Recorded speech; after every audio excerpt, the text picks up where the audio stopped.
Come and listen to my story about a man named Jed. A poor mountaineer, barely kept his family fed. And then one day he was shooting at some food, and up through the ground come a bubbling crude.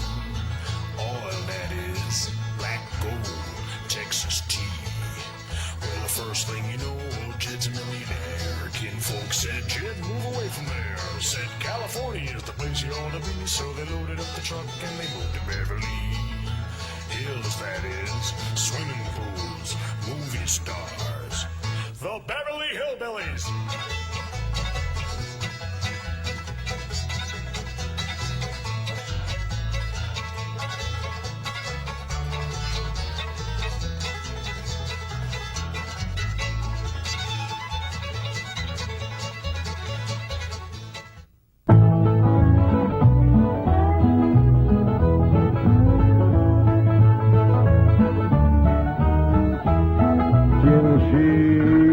Bake a cherry pie, Billy boy, Billy boy.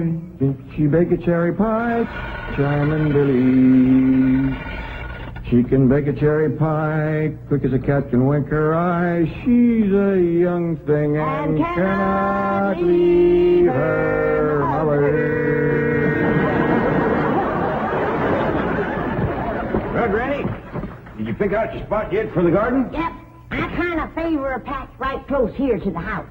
I'll plow you up something there directly. Yeah, just enough for some onions and taters and some Rudy Bakers. And a few rows of corn. Paul? Morning, Granny. Paul, can I help you with the plowing and the spading? Well, Ellie, I'd rather you put on one of them pretty dresses that Miss Hathaway got you. But, Paul, I can plow better in these clothes. Plowing. You know, Ellie, I'd like you to wear one of them dresses kind of regular. Wouldn't you, Granny? You're mighty fetching in a dress, Ellie. Prettier than a tub of fresh churned butter. Paul, if I go to wearing them dresses, Jethro will make fun of me. I reckon he hadn't better. Now, you run along and put on something with skirts. All right, but he hadn't better make fun. He won't.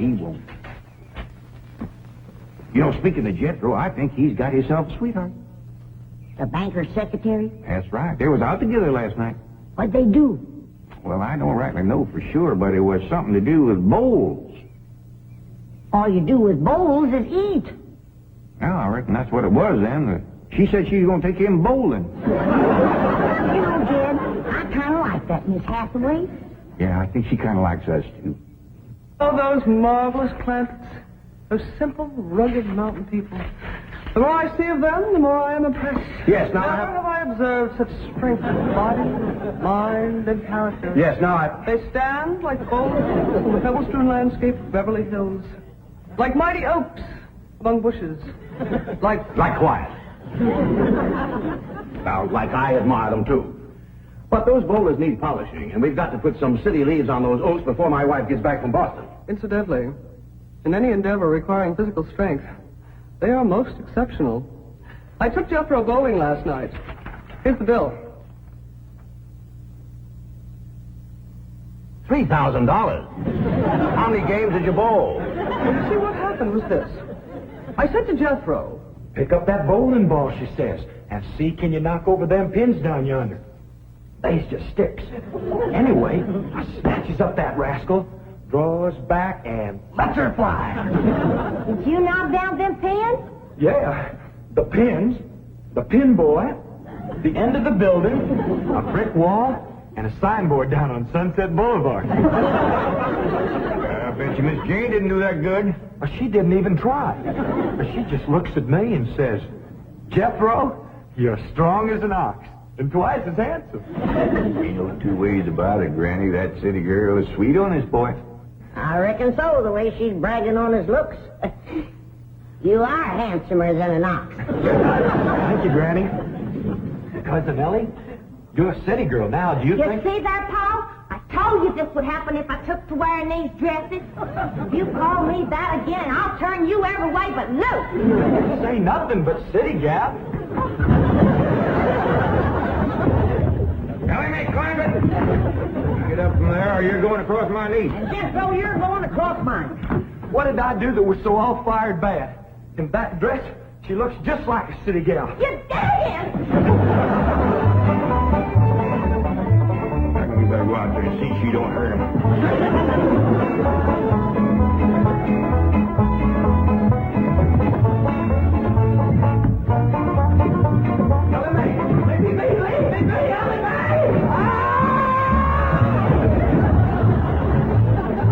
Jethro, now that we living in the city, you got to learn to use the steps. You'll be happy to know that I'm making splendid progress with Ellie Mae. She's turning into quite a lady. Fine. There's Jed, Granny, and Jethro we've got to work on. Clothes, manners, the works. What have you done about servants? That's a problem, Chief. They're basically opposed to the whole idea of able-bodied people letting others do their work for them. Well, that's a refreshing attitude. But we've got to get a skeleton staff in there somehow. A combination butler and valet with Jed and Jethro. Who help them assemble a wardrobe, teach them how to... Ravenswood. Your butler? Oh, he's never been my butler. Came with my wife like an overweight dowry. Been in her family for years. And with Margaret in Boston, I can certainly spare him, plus her upstairs girl, Marie. I doubt if you can sell Mr. Clampett on the idea of servants. Get him on the phone. I'll make him think he's doing me a favor by taking him off my hands for a while. Right, Chief?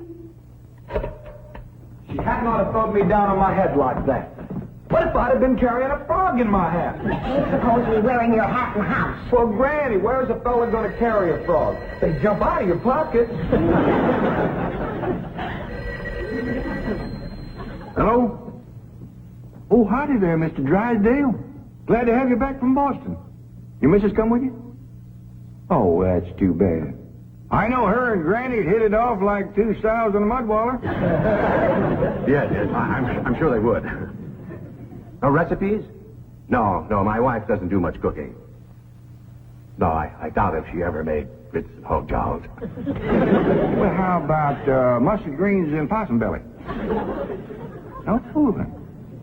Pone and squirrel shank? Boiled chicken hog. Well, say, she don't do much cooking, does she? No.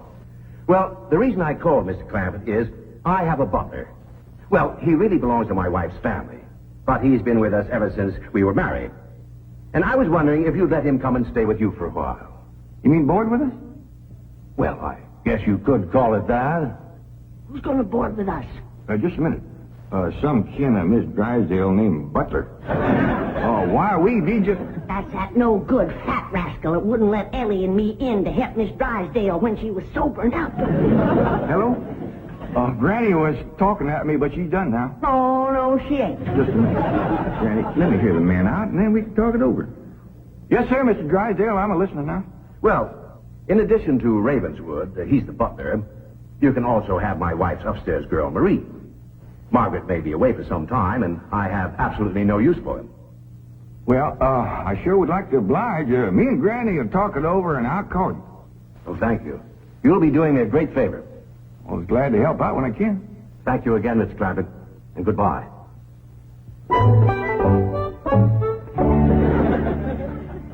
Is somebody coming to live with us, Uncle Jed? Maybe, Jethro, maybe. Well, why don't you go out and make up with your cousin Ellie? Okay, Uncle Jed. All right, Jed, let's have it. We going to board that butler fella? Well, Mr. Drysdale will take it mighty kindly if we did. He says he ain't got no use for him. I don't like him myself. You only met him once? Once was enough. I asked him real nice. I said, are you doing for Miss Drysdale that she's feeling poorly? Are you doing the washing and the scrubbing and the cleaning for her? And he looks right down his nose at me and says, Madam, I am a butler. I reckon he is proud of his name. Kind of fancy. Ravenswood Butler. I don't care if it's Stonewall Jackson. And I think Mr. Drysdale has a lot of gall to ask us to take his wife's kinfolks off his hands. Well, now, I'm mighty beholden to him. You know he's keeping my $25 million in his bank, and he ain't charging me one penny to do it. That's his business. You didn't ask him to do it. Well, now, Granny, if it was just Mr. Butler, I might agree with you, but there's a sad side to the story, too. What's that? Well, you've heard of Mr. Drysdale speak of his stepson? That's his wife's boy by her first marriage? The one they call Sonny? Yeah. Well, it seems she's got a girl, too. And there must be something wrong with her. What? Well, I don't know, but they keep her upstairs. No. Yeah. He spoke of her as my wife's upstairs girl. The poor thing. Her name's Marie, and he'd like us to take her and Mr. Butler. Doggone it, Jed. We got enough to do to take care of this big place without... He didn't say what was ailing her, huh? Well, no, but if you ask me, they ain't eating right over there. No. You know what Mr. Drysdale told me? What? His wife ain't never cooked grits and hog jaw. Ah, go on. That's a fact. Nor mustard greens and possum belly. Nor pone and squirrel shank. Nor even boiled chicken hawk. Land of mercy. You can't hardly blame Mr. Butler for getting a mite cranky. Man don't eat right, he gets that way. Well, dear, I reckon it won't do no harm to take him in for a spell. Granny, for such a little woman, you got an awful big heart. Well, I feel sorry for the poor girl. But the first time that fancy pants Mr. Butler looks down his nose at me, I'm gonna chuck him in the cement pond.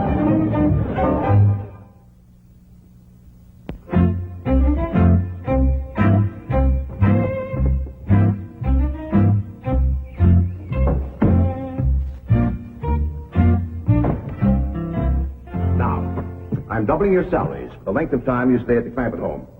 But if one word of this gets back to my wife in Boston, you're both out of work with no references. Actually, you will find the Clampetts to be basically fine people. All they need is a little polish. Polish. They need sandblasting. However, I think Miss Hathaway's plan may overcome their initial resentment of wearing city clothes. Yes, I think I have devised rather a clever strategy. To put it briefly and succinctly, my strategy is as follows. I shall propose to the Clampetts that they sit for a family portrait. As you know, my hobby is painting. Now, I should suggest to the Clampetts that their attire match their background, which is, of course, their beautiful mansion. They will no doubt see the logic of my didactic approach, accede to my wishes, don suitable raiment, and, once they have seen themselves thus attired, take... We're in. Let's go. We forgot to dust the stair rail. I'll do it, Granny.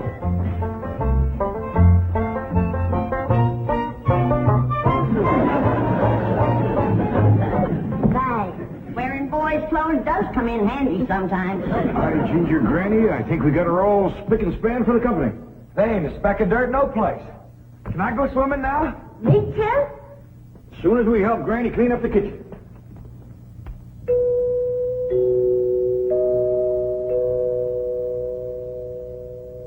There goes that music again. Boy, it's good. You ever find out where that comes from? Know 'em, Granny. Every single time I commence to looking for it, somebody comes to the door. Nobody to the door now? There will be. You'll see.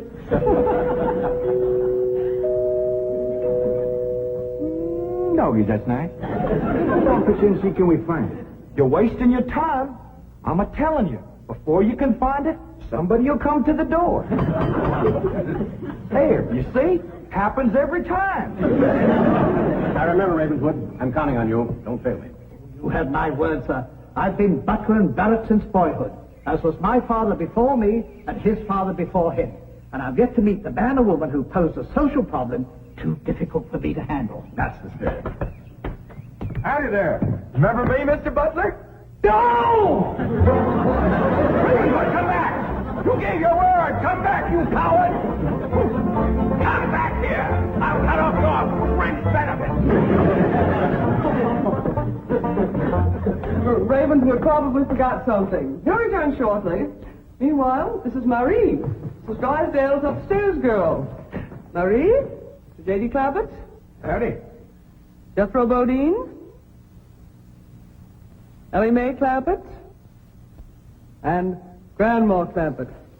No, ma'am. I am a Moses. Pardon? Granny's related on my wife's side. They's the Moses family from Tennessee. Then your name is Granny Moses? Grandma Moses. That's right. There was a very famous Grandma Moses who painted primitives. I've whitewashed a few myself. I'll show Marie to her room. Listen, Marie, honey. Over here, you got the run of the house. You don't have to hide upstairs. Hey, Nothing wrong with that girl, but want some good cooking will cure her. She's half starved. Poor thing is so weak her knees keeps a buckling on her. She's kind of pretty, though, for a skinny girl. Just wait till she gets some mess of Granny's grits and hog gel. That'll fill her out. Till I'll get some of cooking. Guess that butler fellow will be coming back directly. Oh, and Granny, can we have some of that salted down possum belly that Ma sent us? Well, I reckon it is kind of a company meal. Granny, open up a jar of them pickled crow gizzards. Now, Jed, we don't want to spoil these folks. They might get to thinking we eat like that every day. Baby, will you do something nice for me? Sure, Pa. Will you go get into that pretty dress again? Oh, Pa, Jethro will make fun of me. No, I won't, Ellen May. Cross my heart. Why, That's my darling. Thank you. And then you be real nice to Marie. She's had a bad life. I'll be nice to her. She's pretty. Let's all be nice. Pa, I wanted to go swimming. Now I gotta go put on the old dress. Cousin Ellie, you look awful pretty in a dress. Honest you do. Do I look pretty in that there city girl? You look prettier than that there city girl. That did it. Come on and fight. There's nothing to be afraid of, Raven. The fact that they're big and strong doesn't mean they're violent. Elephants can be gentle.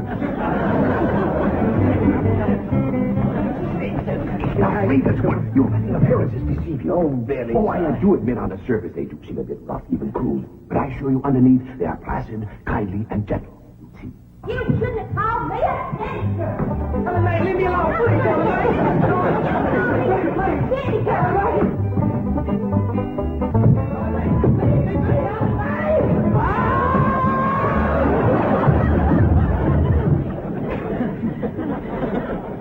Mr. Butler, don't never say anything nice to that girl. She'll kill you.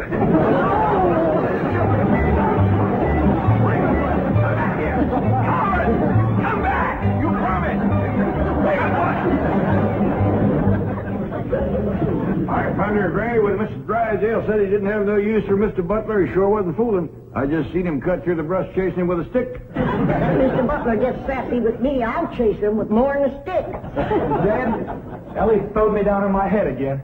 If she don't stop that, I'm going to get a headache. Stop riling her, Jethro.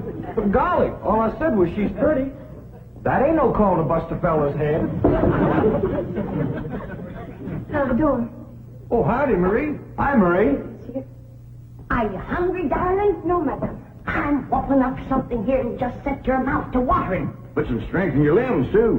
Tell her what it is, Granny. A great big mess of grits and hog jowl. And salted down possum belly. Old pickled crow gizzards. How you like that? Don't tell me that child ain't hungry. Why, she's ready to drop in her trash. Set her at the table and I'll dish up a mess. No, please. I only came in to bring you a message from Miss Hathaway. She's preparing to paint the family portrait, and she wishes to know if you all will sit for her. May I tell her that you will sit for her? Well, yeah, I reckon we'll do that. Merci.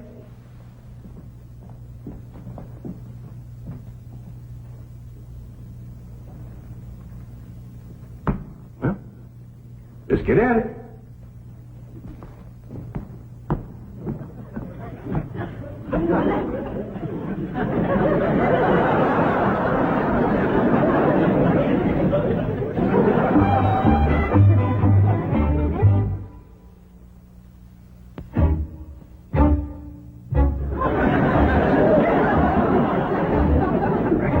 To talk while we're sitting? Yeah, I reckon. Found out something about Marie. What? She's scared of Mr. Butler. How'd you know? I asked her to go swimming with me, and she says he wouldn't allow it. What business is it of his? That's what I said. And she says he's a butler, and I'm just an upstairs girl. And I got to do whatever he says. We'll see about this. Oh, dingies. Let's hit Mr. Drysdale, find him, and give him a whooping. Oh, kitchen Granny. Oh, Ellie, you go put a dress on like you promised. Uncle Jed, I'm going swimming. If I see him, I'll fetch him in. Don't go jumping in with your clothes on again. Oh, I won't, Uncle Jed. Miss Hathaway, she gave me a present last night. She says it's something special for her to go swimming in. What'd she give you? Oh, pair of trunks. You go swimming in the cement pond. Boy, it's too big to go swimming in a trunk. Ed, In a pair of them. I got a feeling that Mr. Butler feller is going to be trouble. Yeah, we can handle him. Well, I still say that I think Mr. Drysdale has a lot of nerve to ask us to board his wife's relations. Maybe he's just fed up. Man can get awful tired of having his wife's kin underfoot all the time.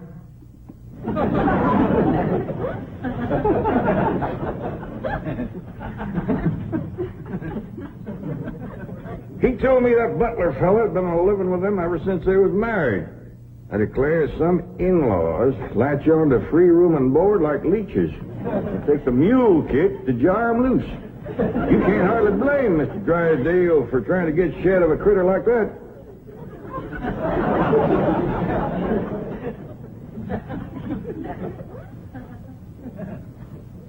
Is that the way you feel? You bet it is. I'll see how fast I can get packed. I'll get out from underfoot just as quick as I can. No, Jeff. I know when I'm not wanted. It don't take no mule kick to get shed of me. Granny, I wasn't talking about you. We couldn't get along without you. No, Jeff. I'm just a burdensome old woman. No good to nobody. Why don't you throw me down the well? Go ahead, pick me up, carry me out to the well, and throw me in. Stop talking like that. Uncle Jed! Uncle Jed! I caught him. Mr. Drysdale, he gave out, but I caught this fat little rascal. You going to whip me, Granny? No, Jethro, I'm going to get thrown down the well. Why don't you throw us both down the well together? But it's no good leeching both. Mr. Butler, I'm sorry Jethro got mighty rough with you. He don't mean no harm. He's just an overgrown boy. Now, we's all mighty pleasure to have you come and stay with us, and as long as you behave yourself, won't be no trouble. Oh, I'm Jed Clampett. Sir. Sure, it's Granny? I reckon you and Jethro done met. Yeah. Sir. Oh, and this here is my daughter, Ellie Mae. Enchantée, mademoiselle. Vous êtes très belle, très charmant, très ravissant.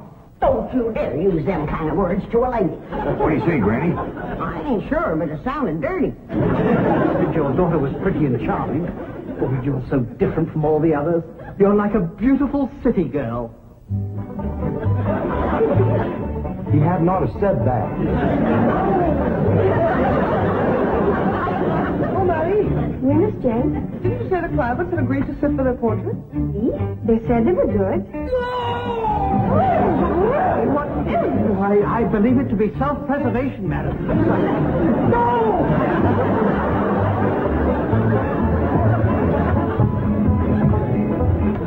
Don't take to the stairs, she'll catch you sure.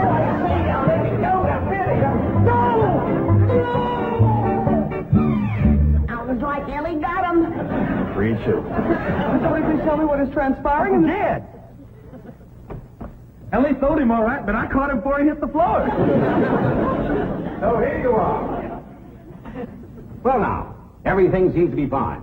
You see, Ravenswood, didn't I tell you the Clampetts were kindly, gentle people? Yes, sir. Thank you, sir.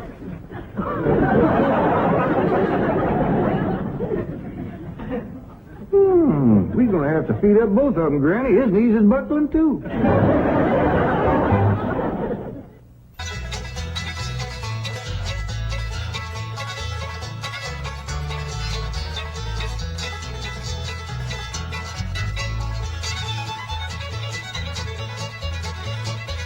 Well, now it's time to say goodbye to Jed and all his kin.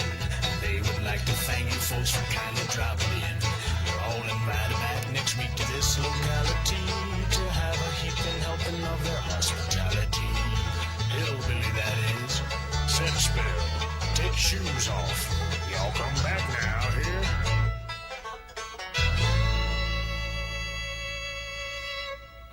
I